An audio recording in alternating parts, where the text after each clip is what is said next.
Yeah. All right. You pressed it. I did press it.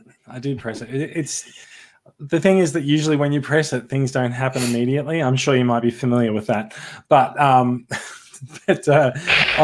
StreamYard, it's a little bit faster. So hey, there we go. There you go. It also helps if I actually kind of sit dead on in front of my dead center in front of my camera. Funnily enough. Yeah. Right, ready, set. Okay, Brad can edit this shit out. He probably won't edit this shit out, but it's okay. No. Okay, ready, set. Welcome to Australian Transformers Weekly. We are bringing you Transformers news from around the world and across Australia. Not that Australia gets that much news, but we're going to do it with Australian accents. This is episode 199. We are recording live on Friday, September 6th, 2019. In this episode, we've got some new Masterpiece figures. Yay. Awesome. Oh, shit. We didn't fill anything else in there. Anyway, all of that and whatever else we've got in the run sheet is coming up after this.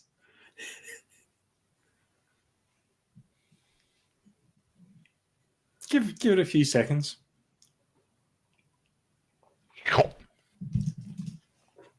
Right. Yeah, I do need to get that theme to cut in. All right, welcome to the show. I'm Jason. Joining me this week, we have Bradley coming to us from all the way over in Perth. Hi. Hello. Hi, Mr. Echo. How you doing? Where's the cheese? Oh, God. I know I said that we were doing Australianisms in this podcast, but holy shitballs. How are you doing, Bradley? I'm doing well, thanks, Jason. And how are you? I am doing exceptionally well. It's been a lovely week in Sydney for the first time since I moved into this shit place. But yes, it's been a lovely week. The weather has gotten warmer. I've been able to sleep without about 5 heating devices around me to keep me warm over the course of the night. And I got a hot new toy to play with. So yeah. How about yourself? What have you been up to over there? Getting brokenhearted with Hasbro's poor distribution in Australian retail. That was earlier this year. What have you been doing this week? No, I mean, like that's been the story of 2019. Yeah, I mean, that's quite true. Not too much really. It's been fairly weird weather in Perth. It's been lovely blue clear sky, yet it's freezing on the ground level. All right. So you've discovered winter. Yeah, winter is here, even though it's spring now. But you're from the west, not the north. Yeah, but remember there is no such thing as North Australia. Have you heard of Darwin? No. Well, the Northern Territory isn't a state; it's a territory. You should you should listen to the Ninth Doctor anyway. Lots of planets have a north. Oh God, Doctor Who. Yeah. No, Doctor What? Okay. What? Doctor Who is on first and what's on second. Okay, all right. So look, we have a new person joining us for the podcast this week. Cameron is coming to us from Canberra, which makes it slightly confusing because his name and his place are a little bit alliterated. Cameron, how are you doing down there? Yeah, I'm good, thanks, Jason. How are you? We've heard how you are, yeah. Yeah, no, everyone's heard how. Look, frankly, everyone's sick of how I am. I think we should talk a little bit about you. You're the new person. You're our new toy to play with. So like, the hot seat. The hot seat. You know what? It's such a hot seat. That's not it. I'm gonna change the layout slightly. And hello. Yeah, good thing this is a pure audio medium. Nothing works here. Okay, look, nothing works. I don't know how to. I've come to the conclusion that I actually don't know how to give Cam the main layout in the. You gave it to him before, didn't you? No, I don't know how this happened. It's not working, and frankly, I like the other montage. It was good. Frankly, I'm just going to do this now. So, Cam, tell us a little bit about yourself. What Transformers do you collect, and maybe tell us some of your recent acquisitions and things that you've been playing with. Sure. So, I mean, I'm a big Bayformers fan. Where's the kick players. button? Is there a kick button I don't in, know. in this Get rid chat? of Christ. I couldn't figure out how to actually give him the main screen. Now I don't want to.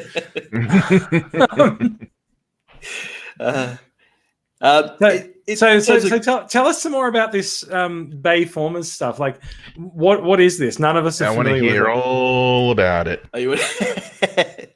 I don't know. So since the movies came out, I've always been a big fan. So it's a huge shift from G1, obviously. But the and just G1 design of movie them. was in 1986. It's a long time ago. It was. So I just like the look of the new Bayformers. Well, they're not exactly new anymore, but it'd be a bit more edgy. So I've got my Ironhide masterpiece here.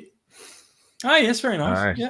Just a pretty figure all around. I think it's just the detailing in them, and the pretties. That's true. Look, I think the movie masterpiece figures. So, like there have been older movie masterpiece figures, which were just sort of leaders rebadged for the Japanese market. But I think the newer movie masterpiece figures they seem to be quite popular. They seem to be doing pretty well. They've even made it out in retail stores in Australia. Big W has Megatron, doesn't it? Or is it Megatron? Barricade. Barricade, yes. They also have the VW Bumblebee as well, masterpiece. So controversial. Let's put you through the ringer in your first 5 minutes. So you're a Bayformers fan. How do you feel about Bumblebee? Can't say I'm a huge fan. I think I've got an 8-year-old who quite likes him. But for the adult, I think I like the Decepticons. They've got a bit of the edge on the old Autobots in the movies. And appeals to something dark within me, I'm pretty sure. You say they've got the edge, but they do seem to keep getting defeated. They do. They've got the touch. It's fair enough. Right? Yeah.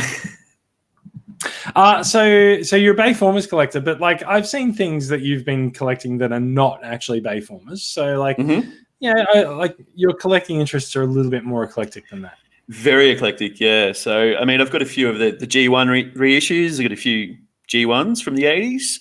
And I'm really enjoying the new Siege line as well. So, fantastic. Which Siege figures have you picked up? Or is that a story for new acquisitions? Probably could be for new acquisitions, but, the Ironhide, the Ratchets, the Chromias. I think Chromia seems to be a bit of a shell former here in Canberra. Chromia is, funnily enough, a shell former across Australia. However, when I went to TF Nation a few weeks ago, I actually took 3 Chromias over to people in the UK because they don't have her there. And as much as we might not really like the figure that much, and therefore sort of assume it's a bit of a shelf warmer because we see it everywhere and we assume that no one likes it, there are people on the other side of the planet who are desperate to pick it up. Go figure. Very good point. Yeah. Look! One nation's shell formers are another nation's rarities. They also don't have Ravager Laserbeak over there as well. It's very strange. So, what was your most recent? What was your most recent figure that you've picked up? Most recent figure would be the Combat Megatron in the G2 paint. So it was the 95 unreleased paint color. Yeah, you can see that. There you go. People on the podcast won't be able to see it, but no, it looks fine. He is a wonderful looking repaint of the very quite good Siege Megatron figure as well. Yeah, so I think he's got the same mold as the Siege line, but a different sculpted head, and obviously the paint color. But everything else is similar. Yeah. It's one of the things that I quite enjoy about the Generation Select figures is actually the amount of paint that they put on them, and they're really starting to pick up the slack of after the demise of Fun Pub and actually making figures that are based on existing figures but have a different color scheme or a different paint job. Lancer and some of the fembots that they've been doing are also sort of a good example of that, I think. They also feel good in the hand as well. They're robust and meaty. So yeah, that's true. I think that's generally true of the Siege line. They're all quite solid figures. Unfortunately, like in being quite solid figures, they are a little bit smaller than they used to be, but that's the price of them being solid, isn't it? It is indeed. Very much so. Yeah. All right. I think that perhaps we should try doing a proper screen share now, and not that one, but this one, and maybe we'll start talking about some news, shall we? Oh, First, thank you. First up tonight, we do have. You would think, given the number of people that have been picking up Masterpiece Convoy, no, but we're going to talk about him shortly. However, we're always looking forward to the next big thing, and we can see on screen there are some in-hand images of MP45. Now, this is the G1 Bumblebee version 2.0. Apparently, Takara's decided that the existing Bumblebee Masterpiece is just not enough, and so they're giving us a new one. yeah.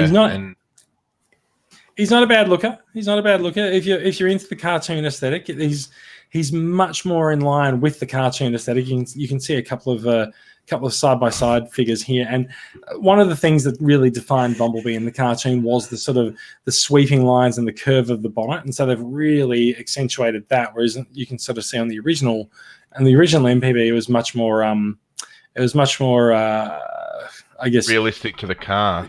yeah, it was more sculpted after the actual car design. But the new B is much more squat and a much more. I think I've seen him described as a penny racer, because it turned out that the mini bots were actually intended to be toys, and so. Oh, wow. So that's why you get the squat designs, because they were actually modeled more after toy cars than they were after real cars. Hence, Bumblebee having a little bit more of a short design, and looks like he's intended to go onto a slot car racing track. Now, Cam, you didn't really mention any masterpieces other than the movie masterpieces in your collection. There, are you a masterpiece collector? I've got a couple, yeah. So I actually just quickly popped the headphones off, and I went and grabbed my Bumblebee. Yeah, nice, very nice. Right there. Cool. So I have to say, I love the color.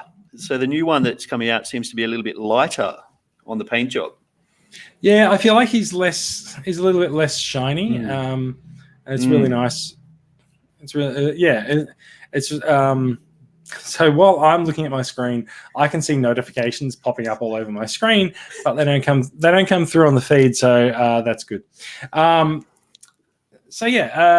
is a little bit lighter. He's much more in line with his cartoon design and design and color scheme. And if I keep flicking through these, oh wow, that's a lot of bees. If I keep flicking through these enough, then we will find a robot mode picture of him to. And look, there, someone's taken a photo of every single step of transforming him. That's great. That's great. It's like a stop motion video we're looking at here. And yep. There we go. There we go. I gotta say the background. This is a photo shoot that we're looking at from TFW 2005. The background being a photograph of something that has vertical elevation but is laid flat is really confusing. I thought it was the Thames. Anyway, that looks really complicated. That picture there. It does. We're looking at Bumblebee side on. He's got a bit of a backpack. There's a bit of exposed stuff in it. But you know what? When you look at him from the front, he's going to look good. Yeah, I have to admit, the first picture I saw of this was just the robot mode comparison, and I honestly couldn't. Because I haven't collected the Masterpiece Bumblebee, so I couldn't work out which Bumblebee was the new one and which one was the old one. But looking at their car modes, it's a lot easier. And now that I know that is the new one, then yeah, it's much easier then. Yeah, so it's kind of funny when you put the two side by side. Bumblebee's the new Bumblebee has a more squished car mode, but he also has a taller robot mode, which is actually kind of impressive. Yeah, lots of shrinking and expanding. It's true. And if anything, I kind of feel like his head's a little bit too large, but yeah. But at the same time, well, maybe I can't work out why it's that big. It wouldn't be for detail because he's pretty basic details on his head. He does. Yeah. I'm guessing it's to do with his animation model, really. Yeah, that's got to be it. I mean, I don't think it could be anything to do with, having to fill up the car mode. A big head inside there, but nah, that's got to be for this animation accuracy. Yeah. You can also see in the shot that we're looking at the moment, there's an effect piece that comes with him, which is a gun blast shot. And having unpacked MP44 and MP, I think is 18 Streak, the plus model of him, which also comes with effect pieces. I actually quite like the way that Takara's done the effects pieces.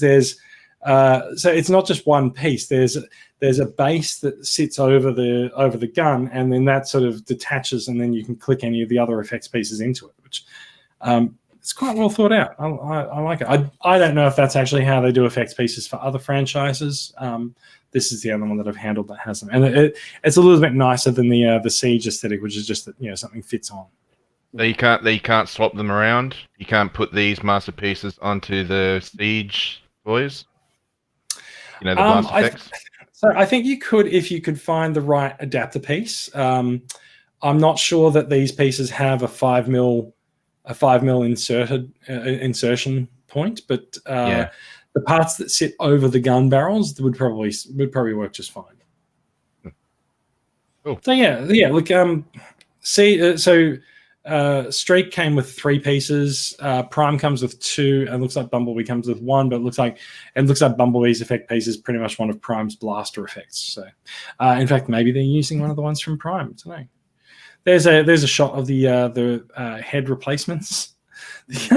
I find that so I feel like the head and the face replacements is a trick that Takara's sort of picked up from the third parties, and there's nothing that stops the head replacements, or there's nothing that stops the face replacements looking a little bit dorky when you look at them on their own like that. Yeah, I think the Masterpiece line as it is today owes a lot to third-party companies, and especially with the face swapping gimmicks. Yeah, I think the face swapping gimmicks I think work pretty well though. They do. I got Streak. The thing that I really like is that they're not just giving you faces that are just like angry battle or anything like that. They're actually giving you kind of derpy faces for the Transformers. Streak has a face that's like and I managed to get a really goofy pose out of Streak last night. All right, wait, I'm just gonna bring my camera up, and Streak's like, and it's like, oh, it's the feeling you have when someone is talking about you and saying nice things on the internet. So yes, not that layout. That layout. There we go. So yeah, like there's a slightly derpy face for Bumblebee. Looks like he tilts his head up to replace the head. Oh my god, it's a faceless Bumblebee. And oh dear. Oh, wow, so his eyes stay on, or has he got a transparent mask? I don't know. If you go back to this, that one's got eyes on it. Yeah. Maybe, Bumblebee. maybe you're right. Maybe it slots behind the eyes or something. Yeah, because it looks like he's got eyes in the mouth there. You know what? Maybe it's more than meets the eye. Can you kick yourself? I don't believe I can. Well, that's how I don't believe I want to. You dare. Anyway, so this is a good comparison shot here with the new Bumblebee next to the old Bumblebee. People did say at the time that MP21 was released that he was really small. And it was just sort of like, it was just accepted that was it was kind of how big a Volkswagen would probably be as opposed to the semi-trailer and stuff. And now we just get to sort of tell those people to shut up and look at MP45. And turns out everyone who complained that MP21 was a bit small at the time was right. And I think it's quite funny actually looking at the face designs.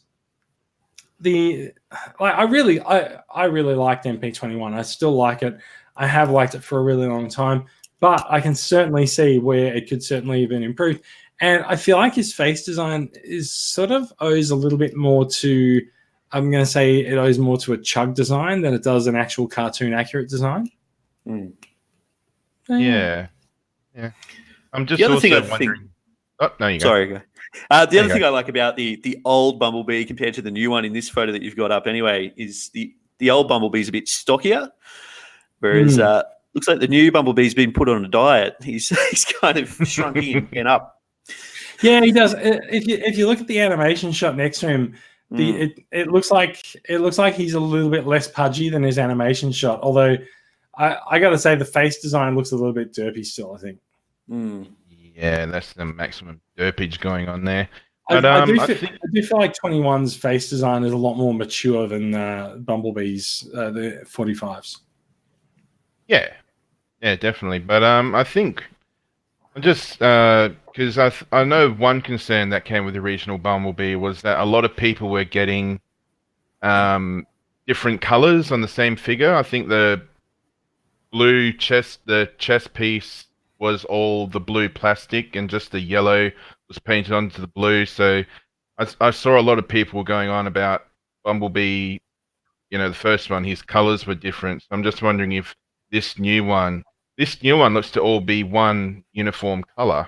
So maybe they've learnt something from the previous masterpiece and they're bringing it forward to this one. But now I'm looking at that more off the animation model a lot more now, and it looks like, you know how the Combiner Wars figures had Power of the Primes? You could put their huge hand on them as like an armor piece. Mhm. That looks like what's happened with that animation model there. It does seem like they've chosen a bit of an unflattering animation model to compare to this figure, but I'm sure there's other examples. Yeah. But again, considering how short the car mode is for this guy as opposed to 21, it is quite impressive that he's so tall. Definitely, yeah. Go Gadget Bumblebee legs. Well, it looks like the masterpiece collectors have their choice now. They can either go with something that's accurate to the real world car or something that's accurate to the cartoon. So it looks like win-win. Very true. Very true. And I have to admit, the more you look at it, the more I like it. I think. I think so. And there has been a bit of a controversy over how his how the back of his legs work, the back of his feet, and I'm just madly trying to find an image that shows it there. So like you can sort of see his foot design's a little bit out there on this, as opposed to the animation model where it's just sort of it's a forward-facing foot. In real life, all of those parts of the door and the bonnet do need to go somewhere. So we'll see how it goes. I don't think it's as bad as we might have originally made out. Maybe it's because that backpack actually hangs out far enough that the foot protruding at the back doesn't really matter. Yeah, and this could also be a slightly mistransformed picture that we're looking at. I think we said that on the original pictures when we saw them. We were like, oh no, they've mistransformed it. Nah, I reckon this is it. Okay. Yeah, looks good. He does look good. I can't remember how much he is, but I am looking forward to getting him. I think he's due out at the end of next month or the end of this month. So yeah, we'll see. So he's 45. 46 is Leo Convoy due next month, and Hound is 47 due in December, I believe, or either December or January, February. We'll see. I'm just I wouldn't be surprised if Hound slipped a little bit. When you mentioned price, for some reason in my head there was popping the number 300, because that's probably what this guy will be going, judging by how Masterpiece figures their prices have sort of jumped up a bit in the last couple of years. Well, last year, I'll say. I'm not sure. I feel like this guy might still actually be around maybe 150, 200 or so. Yeah, never know. Yeah, maybe 200. Cam, did you have? Just going to say, you never know if Big W might pick it up. Maybe Hasbro has been known to bring some of the Takara masterpieces to Australia, and we know that Hasbro's basically given up on their own packaging now, and they're going to take Takara's boxes and put them in a slipcase with English lettering on them. So it is very possible that he will come to Australia. We know Leo Convoy is. We're a bit surprised that Bumblebee is not, and it doesn't seem that Hound is either. But we do have time for them to change their minds. Let's keep going, shall we? Sure. Now we did say that we were going to talk about the big guy. So the new MP Convoy MP44 is available now. I've picked mine up. I got MP44 and I got MP18 Plus in the same one fell swoop, one same transaction. I've taken out Streak and I've played with him and transformed him a bit. I've taken photographs of MP44 in truck mode and I've started the transformation into robot mode, and then I stopped to do a podcast. So we'll see. Started. How involved is this? More involved than Revenge of the Fallen Leader Optimus? I don't have Revenge of the Fallen Leader Optimus, but Okay. I will say that there does appear to be about 10 pages of instructions. Wow, that's more involved than. And they're all really small. Are they easy to make out though? Because sometimes it's very difficult to make out. Since I remember the old '80s toys, they actually had text, but the toys these days they just have different colors. They did. It is mostly easy to work out. However, one of the things that has sort of marred the release of MP44 is a bit of a discussion about breakage of ratchets on knees. Now, I don't know exactly which step this comes into play in. I have reached a step in the transformation where it's like, use the double hinge on the legs to do this. And I'm like, oh no. So yeah, I'm not sure if I'm going to break my prime. We'll see how we go. But you do have to be a little bit careful when posing it or when extending the legs out. I can't quite work it out. There is an issue that can occur with the ratchets in the. So he's got a double jointed knee to be able to pull off some particular poses, and the ratchet in there doesn't like some of the legs being bent a particular way. So do be careful if you have purchased yourself an MP44. There's a lot of advice out there. Not only that, the minute you post something online saying, "Hey, I've got MP44," you will get a response that says, "Watch out for the knees." It doesn't matter where you are or who you're sending the things to. Someone will reply with that. And it turns out maybe you should be a little bit careful of the knees. Well, most So we'll huge releases like this, there's almost always like one person has one little problem with the knee, and then suddenly everyone's having a problem with the knee. So I think that's just something you have to take into account these days. Is one person has a bad experience, it catches on like wildfire. Just gotta go with whatever you got. I think that's quite true. And I was discussing this with someone the other day. He said, remember the crotch issues with Beast Wars Megatron? How it was flaky and terrible, and all of them were going to break, and we haven't heard anything about it since like the week after release. Yeah. So yeah. Also, you know what? Like, it's a $500-$600 item. Maybe just transform it carefully. Yeah. You want to have like gloves and sanitization and stuff. Maybe not. I mean, like, that's possibly an overreaction to the suggestion that you transform it carefully. But just maybe look at where things go before you actually move them, and just check that you are in fact interpreting the instructions properly. Yeah, and Jason, these aren't. Oh no, you go. Sorry, Brad. On YouTube, do they have any instructions on how to do it? So sometimes they have tutorials on how to convert it. There's a few. So I'm looking for a good one at the moment. So I'm sure I've mentioned this on the podcast before. I don't watch YouTube videos. If you send me a YouTube video link, I will look at it and I will read the title of it and just go, I know what happens in that video. This puts me at a distinct disadvantage when it comes to figuring out who to trust to watch transformation videos. Being a new figure, there's not that many out there yet.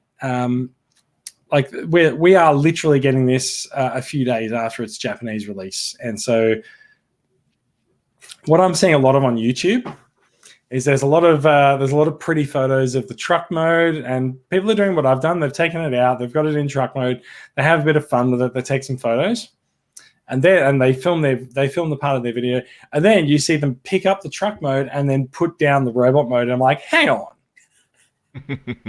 I was here for the transformation. Where's my explanation of all of the steps? Like, no, oh, you're not going to do that. Okay, bye. We'll go for the next video. And then I'm reminded why I don't watch videos. I've got a couple that I can recommend when they do their videos. They always show transformations. But, well, I mean, we're talking about, this thing falling apart and people being gentle with it. At the same time, this isn't like a mass release retail figure, give it to the kids sort of thing. This is a collector's item at the same time. So you want to be careful with it no matter what. Very true.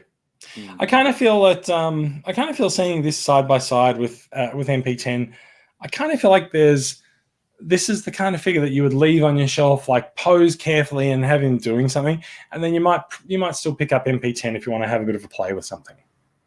Yeah, that's probably the way a lot of people are going to go. At the very least at the beginning, they might transform it once and then leave it for quite a while. Yeah. Look, I'm not planning to put him back into truck mode anytime soon, but we'll see how I go once I get him into robot mode. Yeah. All right. What else is up next? So, some bad news for people who are into Transformers crowdfunding. It's not Unicron. It's okay. It is, in fact, this thing, the Legacy TVCon Transformers 35th Anniversary Commander Convoy box, which was a crowdfunding offer to get a G1 Optimus Prime made in gold and nailed onto a trophy stand with a bunch of reproduction stars, badges, and patches and cards and things like that. Now, regrettably, the crowdfunding campaign has not been successful. And gee, I wonder what other Transformers-related crowdfunding campaigns might have been sucking up all of the atmosphere this month. It's a bit of a noodle scratcher, isn't it? A little bit. I mean, look, this was always an expensive option as well. I think some people had actually advertised it as coming into Australia. If they could crowdfund it and it was going to get made, they were going to end up charging something like $500 or $600 for this. It's just too much for what it is. I think it's at the same time when you want an Optimus nailed to a piece of wood or a Unicron. Unicron. Well, look, I mean, Optimus is basically the Transformers allegory for Jesus Christ. So why not nail him to some wood? Yeah, that's a fair call. So yeah, the crowdfunding not successful. I don't know whether they're going to come back and have another shot at it, but yeah, there's looking at the article, it says that they only got to 49% of the required backing. So we'll see. They may revise their target and go for it again, and maybe just raise the price a little bit. See what happens. Looking at that toy, though, it's just screaming at me, gold plastic syndrome, gold plastic syndrome. So someone would do. Yeah. No, I don't think gold plastic syndrome is something that really happens these days. Like, look at the Golden Lagoon figures. Like the parts that actually have friction with other golden parts, they are painted a slightly differently textured gold color. So. I don't think gold plastic syndrome is really a thing for us these days. Yeah, fair enough. Looks like it's also got rubber tires though, this is non-transforming, isn't it? It's nailed to. I think this is nailed down. I don't think you can transform it. Yeah. Yeah. Okay. Yeah, it's just weird seeing rubber tires, but everything else is gold. It's a bit of a contrast, isn't it? Yeah. All right, we're going to move on. I don't really have that much to say about crowdfunding this or crowdfunding Unicron. What do you guys think? Me personally, I threw my $100 down this week, so I've joined the queue. Would you be interested in something like this for your collection? Not while I'm probably saving up for Unicron. I think he'll take up a bit more shelf space. So fair enough, too. Yeah. Yeah. Look, I'm not that interested in the actual the gold G1 Convoy figure, but I'm more interested in the Stars reproduction stuff, and like that's the kind of thing where I feel like whoever's been responsible for printing that up will probably just like sell a bunch of them off cheap in the future. We'll see. Just keep an eye out for it. Yeah, probably on eBay for like $1,000, unreleased stuff. Yeah. It seems likely. Let's move on. What do we got? I would like to say just about crowdfunded stuff is, even if I don't buy it, I really do like when these things are mentioned, because you can sort of see inside the developer's mind as to what they're thinking could be released. You know what I mean? Like with Unicron and this, it's like, we're thinking of releasing this. What do you guys think? And then we can just sort of say with our pre-orders, like this guy only hit 49%, so there might not be a huge interest in it. Whereas Unicron, there could be an interest in it, because that number... Well, did they do a bit more work before they released the concept for Unicron? Wasn't that a fan-generated idea? No, Hasbro's put about 18 months worth of work into that figure. There is another Unicron doing the rounds, which is won by one of the third-party companies known as Zeta Toys, and it's really just a third-party version of the Armada style Unicron. So like he forms sort of a half sphere, and when he's in robot mode, he's I think he was like 19 or 20 inches tall instead of the 25 or 30 that the Hasbro one is. So yeah, he's not on the same par, not even playing the same sport. So yeah. On crowdfunding, there's been a bit of news come out this week, which really does make you wonder whether Hasbro is really doing a bit of a disservice by crowdfunding stuff. Hasbro has revealed that they are basically a $4 billion company. Does make me wonder why they're crowdfunding Unicron when they could just produce the thing anyway. They could go for the usual, which is what we've got in Australia, is a pre-order, take some interest, take some deposits, and then settle up the big order later on. But Hasbro didn't need to crowdfund Unicron, but I'm fairly sure that by making it a crowdfunded campaign, they do get themselves a little bit more coverage on some of the more mainstream sites. Like I've seen the Unicron campaign covered on Kotaku, Gizmodo, all these other places that wouldn't have been interested if it was just a standard Transformer. So I don't know, being a crowdfund does get you some recognition, but it also, I think, it takes some of the atmosphere in the crowdfunding world away from the people who actually need it. And I have to say, though, I mean, kudos to EB Games too for throwing their hat in the ring. Pardon me, for being able to go in store and actually, put the money down in Australia. But they haven't got the message out to their staff in the stores. I don't know how about you guys, but I've been to a couple of EB Games store here in Canberra, and they didn't know about it. So it would have been nice to get the message out a bit more. Oh, dear, that is a bit unfortunate. Did you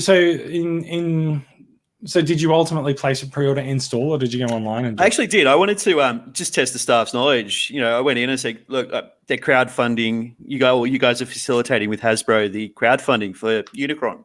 I'd like to put the $100 down." And they said, "What are you talking about? What are you talking about?" So I had to whip out my phone because they wouldn't have checked their own website for it, unfortunately. But I went to about 3 or 4 EB Game stores. The part that probably confused them is the crowdfunding aspect, because in Australia it's like ultimately our pre-orders count towards the crowdfund, but we're just a pre-order. And so like maybe if you'd said the pre-order, it might have been a little bit clearer. But at least they managed to do it once they checked on the website, right? Exactly. Yeah.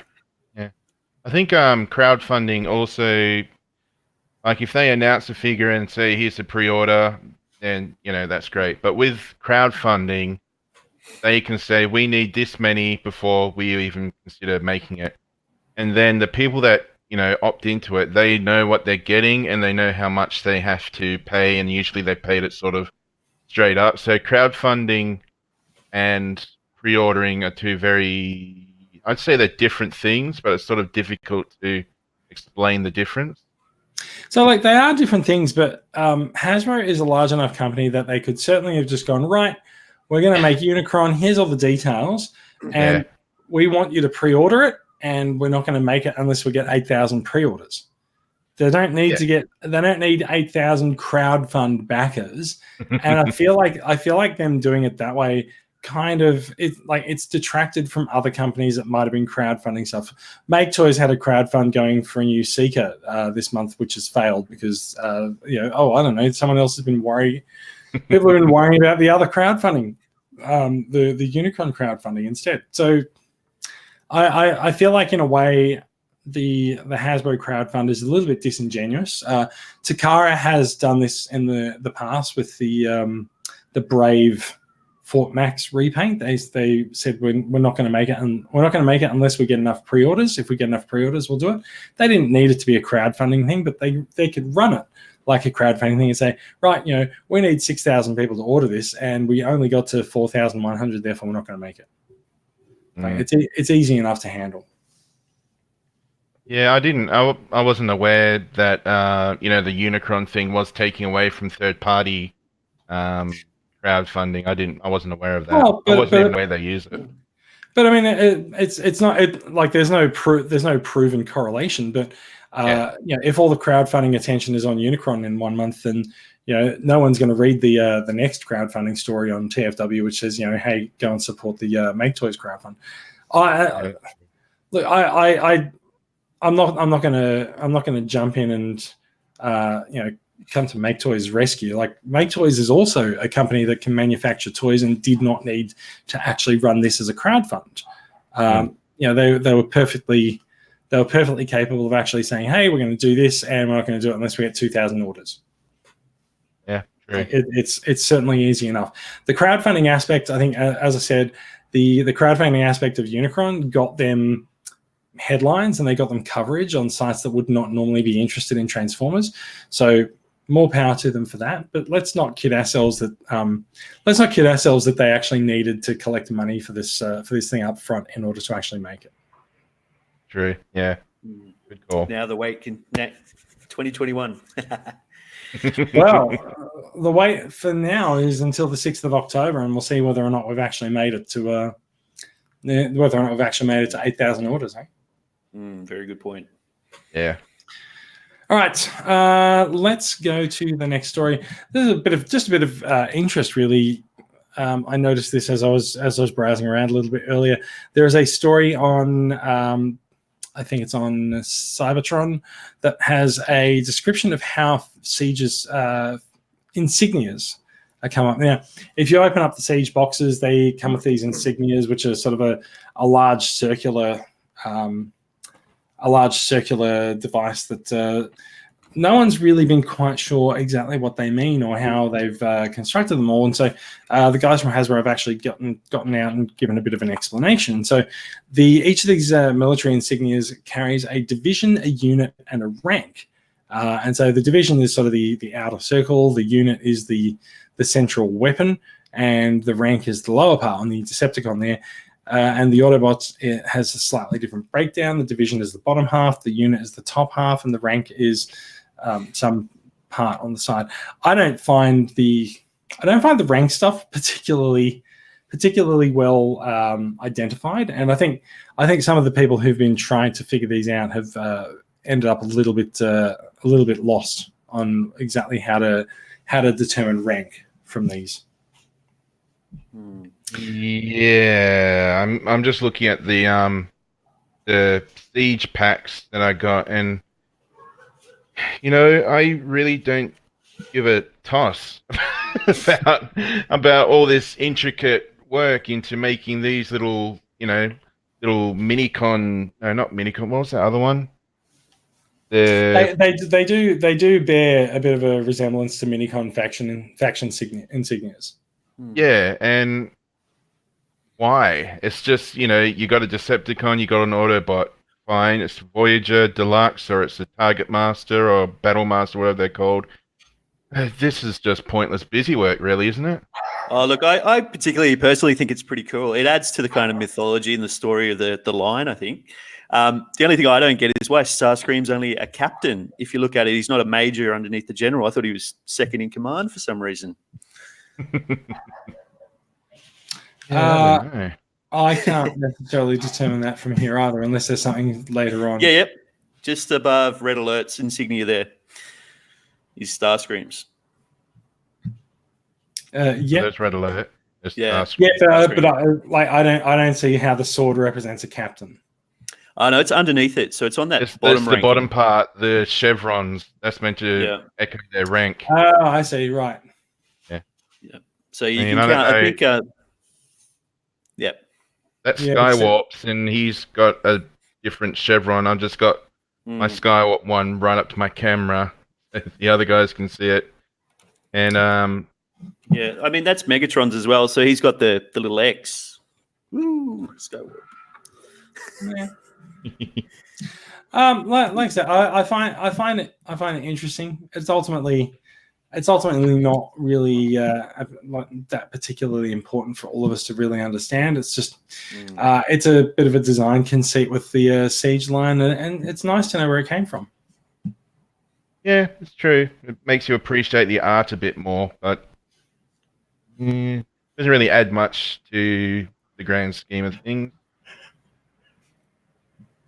Possibly not. Yeah. Oh, there we go. I So don't- there's the rank explanations there. Ah, okay. So, wait, does that mean Skywarp's a private? I don't know. He's got one chevron, yeah. He's got. No, he's got two. He's a sergeant. Fair enough. Yeah. I mean, look. I mean, if you were to say, right, Megatron's the general, so who would be the majors? Soundwave and Shockwave, and then the captain, Starscream. Yeah, like that makes sense. Yeah, good work. Anyway, that was just a little bit of an interesting story that popped up the last few hours. Another interesting story that has popped up is the super expensive Seacons that are being offered as the Generation Selects toy line, which this one has a little bit more interest from Takara Tomy in offering them. So Takara Tomy is offering them through their website, Takara Tomy Mall, and it does appear that most of these figures are turning up to be about $60 each, and that's not even the big ones yet. So all up, this combiner is going to be Voyager plus 4 limbs, 4 deluxe limbs, but he's going to be well over $200 or $250 possibly for the final asking price. But this is where we're at. It's 2019. Combiner Wars has been and gone. Some of the extra combiners that sort of we mopped up the missing bits after Combiner Wars in Power of the Primes, and here we are with one of the leftover combiner teams, one of the most popular in the Seacons forming Piranacon. So yeah, they're finally doing a bit of fan service and bringing this figure to market, but in doing the fan service, they do get to make sure that they're not going to do this figure again. Yeah, I would really like to get Seacons in the more updated line, Combiner Wars style. I'm a bit ignorant though, because they have released the others, haven't they? Or are they still? No, they're still coming. Oh, they're still coming. Ah, They're revealing them, but they're not shipping yet. I have to admit the colors really pop. So if you had them in your collection on the True. shelf, I could see how they'd actually stand out quite a bit. Aside from your bumblebees, but that really pop and add some pizzazz to your collection. Yeah, no, I think they would too. We saw the first set of Seacons revealed a few weeks back as well, and they really do look like they've got a really nice color scheme and probably quite generous paint applications, I think, as well. Yeah, it makes me wonder if they're going to keep releasing them two at a time, or if maybe afterwards they might do a box set. I kind of feel like the lead time for these things going onto Takara Tomy Mall might mean no. Yeah, that's a good point. So sort of snap them up while you can, and I if also you're think lucky. if you've bought Wave 1, and then they're going to reveal Wave 2, and then at the end of it they reveal Wave 3, which will only be like one figure, and then they go, right, sit tight, we'll introduce this into stores, and then when they introduce it into stores, it's a gift set that you haven't had the opportunity to buy. I think you'd be shitty. Yeah, very much so. So I think it's in their interest to not make people shitty. I think it's the same thing as Unicron. If I got him and he showed up in Big W, I get a little bit shirty as well. Yeah, Possibly, yes, yeah, absolutely. Yeah. All right. they do look wonderful though. Like the color schemes, the alt modes, they really look like they're not just cheap repaints. They actually really look great. That's right. All right, that is the end of some of the major news items. Just a couple of things have come up. There is a reveal of another Masterpiece scaled Beachcomber. This time it's Fans Toys. He's FT43. Is called Dune Rider. He is a nice looking boy. He looks like a bit of a cartoony look to him. And I'm sort of looking at this and just wondering whether or not my ex-Transbots Arcos might have his days might be numbered. We'll see. Only you can answer that, my friend. That is true. But yeah, no, like he's a good looking bot. Oh, look at that cute little jump pose and everything. The beach buggy mode is maybe a bit, but That's just a weird picture. There, it's like one moment. Beachcomber was always a weird Dune buggy anyway. Yeah, I know, but it just looked weird how like they got the white front, and then it's like, but you can also get this silver front. I think that's if I'm not mistaken, I believe Beachcomber actually had stickers to cover his front or his legs or something like that. So maybe it looks like it's just a bit that you clip over to make it look a little bit more toy accurate, perhaps. Yeah, perhaps. Well, I'm not a Masterpiece collector, but I don't know you've already got a Masterpiece scale Beachcomber, haven't you? Yeah, I'm just looking for him up on one of the shelves there, but I do, and I don't need another one. But this is actually looking pretty nice, and also I kind of like Beachcomber. Yeah, I reckon Beachcomber's cool. It's just this one that looks a bit thin on the paint application. Maybe it's just because we're looking at a test shot. Yeah, very very good point. Yeah, I'm loving that foot pivot as well that he's got in there. The articulation. Yeah, his ankle tilts look pretty nice. They seem to work. They seem to work fairly well in with the rest of his leg design there too. Yeah. All right, and last brief story before we go off and talk about a couple of things. IDW's Phase 2 Volume 10, although it says Volume 11 in the story, that's a bit weird, but whatever. They are ready to release. They collect More Than Meets the Eyes. They collect up to issues 50 to 55 of More Than Meets the Eye, a couple of short stories, and a Redemption one-shot. Redemption is part of the Dinobot arc with some of the art by Livio Ramondelli. And so according to the description from TFW, collects Transformers issues 46 to 50, More Than Meets the Eye 50 to 55. So that's actually fairly close to the end of the initial run of More Than Meets the Eye. It rebranded to Lost Light fairly soon after this. So this is sort of reaching the end. This is the Necro World arc and some of the time travel, I think, as well. So yeah. Not the time travel, sorry, the dimension jumping into the Functionist universe, which set the scene for the finale of Lost Light. And yeah. Those are coming out. I think it's due. Oh. So it's due. May 2020? May 2020, which it's actually due on my birthday on May 26th. And the reason issues 10's cover art was shown is because no one knows what the cover looks like yet. It's pretty early. It is kind of amazing that it takes 6 months or maybe even more to collate comics that were individually released a few years ago. But there you go. Ours is not to wonder why. That's how solicitations work for comics, right? Yeah. Anyway, that is in fact the end of the news. So we can return to our 3-up configuration here and talk about some acquisitions. Now, Cam, you've already shown off your Combat Megatron. Did you want to have something else? Did you want to talk about something else?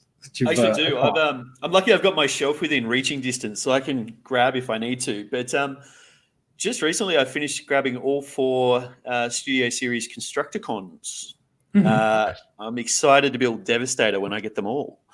But Long Haul was here we go down there, was the most recent one that I got. So, I'm really excited to get them.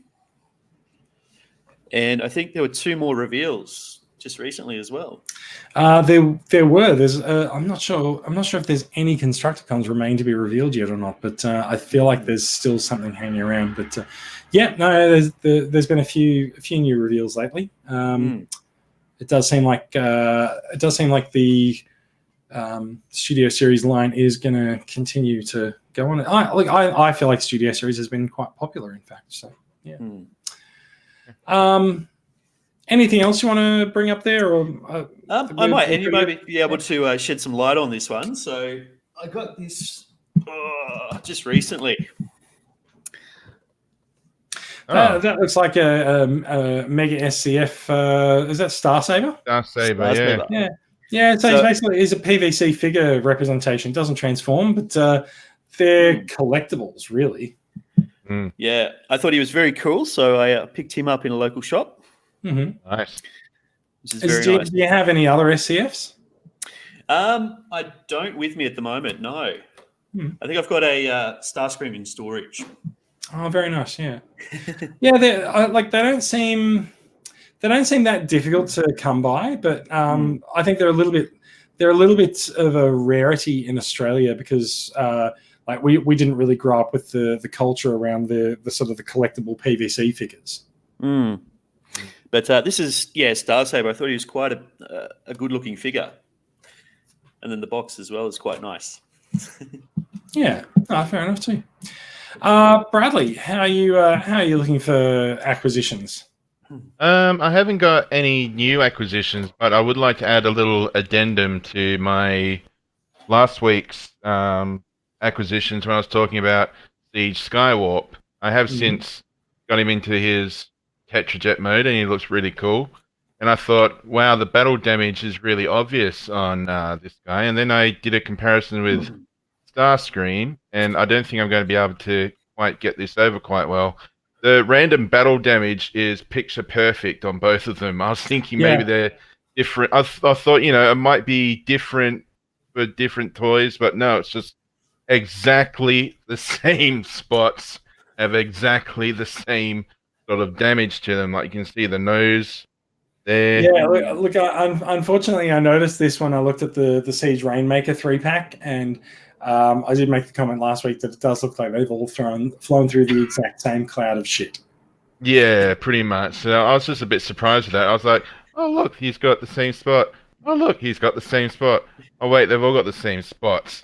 Yeah, they have. It's a bit. I'm really looking forward to Thundercracker, though, so I can give Starscream the smirky face that Thundercracker has.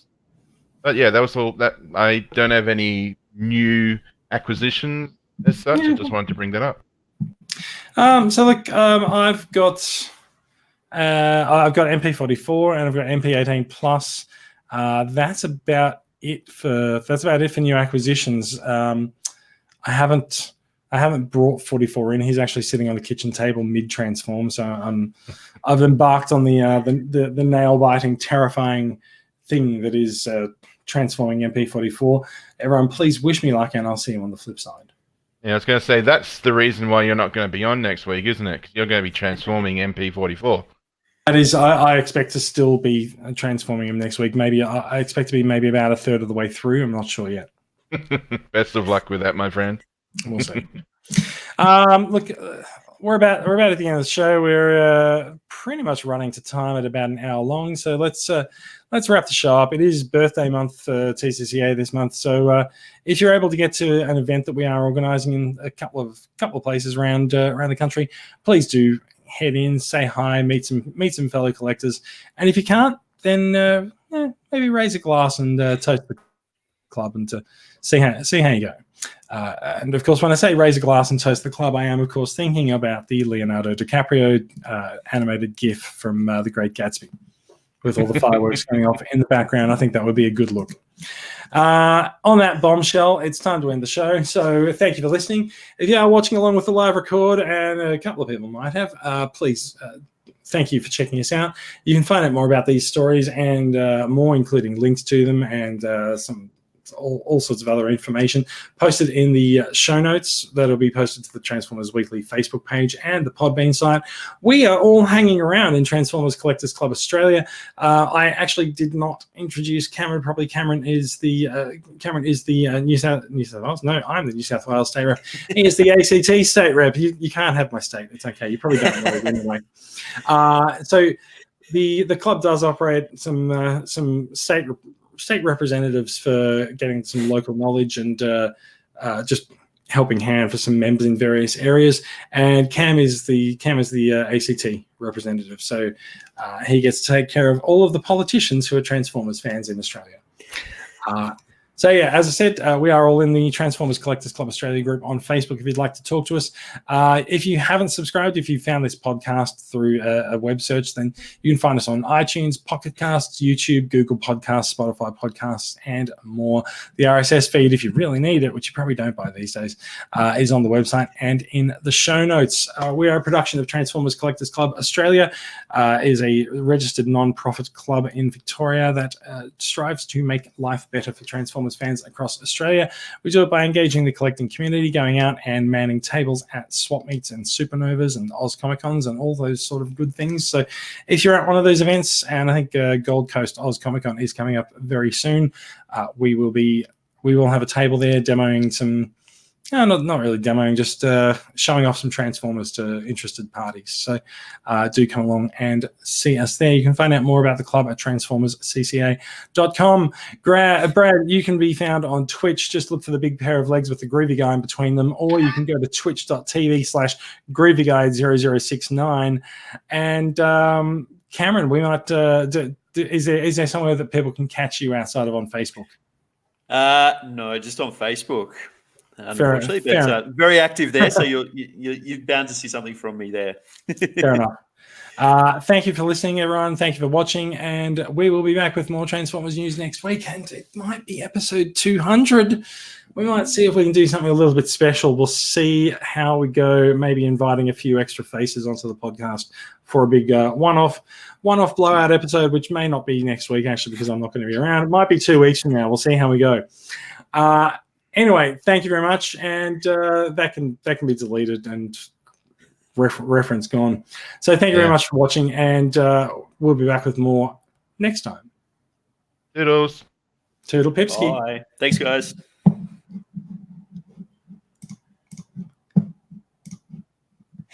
Yeah.